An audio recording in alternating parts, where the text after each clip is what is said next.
On Sunday, March 16th, I ran the United Airlines NYC Half Marathon, marking my 25th half marathon since I started running back in 2015. I was in the corral with Wave 3 runners, where we started the race at around 8:20 a.m. Runners coming through. This 13.1 mile journey starts off in Prospect Park, which is in Brooklyn, New York. Let's go! The first 2 miles were all contained within Prospect Park, which proved to be a very hilly start to the race. While it's challenging to run up hills, the best part of going up is to get to run back down. And that's exactly what we did for miles 3 and 4.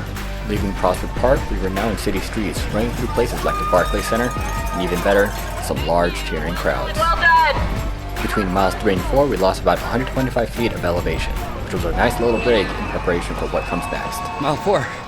The Brooklyn Bridge. This race usually runs over the Manhattan Bridge, but due to construction, we got it first, running over the Brooklyn Bridge. Even though it was foggy, we got some really cool views of the Manhattan Bridge, but a real highlight was getting to run through these arches. While running the bridge is really cool, it's also really challenging. It's essentially running up a big hill with about 90 feet of elevation gain. The next 4 miles will be on FDR Drive, which is a flat part of the race. This should have been the easiest part of the race, but with no cheering crowds, foggy views, and some rain, this became more difficult than it should have been. 9 miles. 4 more to go. 4.1, 4.2, 4 point something. At the 15K mark, or a little more than 9 miles, we started to see some city views. This is the part where we enter the city. We entered from 42nd Street, where we were greeted with cheering crowds, running past iconic locations like Grand Central Terminal before making our way to 42nd Street and Times Square.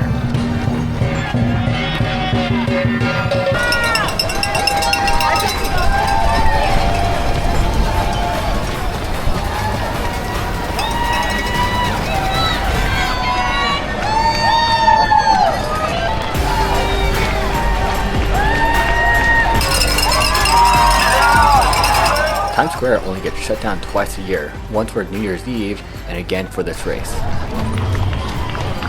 Spectators lined the streets as we left Times Square and ran towards Central Park. At this point, I've already ran 12 miles and I could really feel the rolling hills of Central Park. But with some last minute support, I finished the race at 2 hours, 14 minutes, and 54 seconds. Not my personal best, but I'll take it. Half marathon, number 25.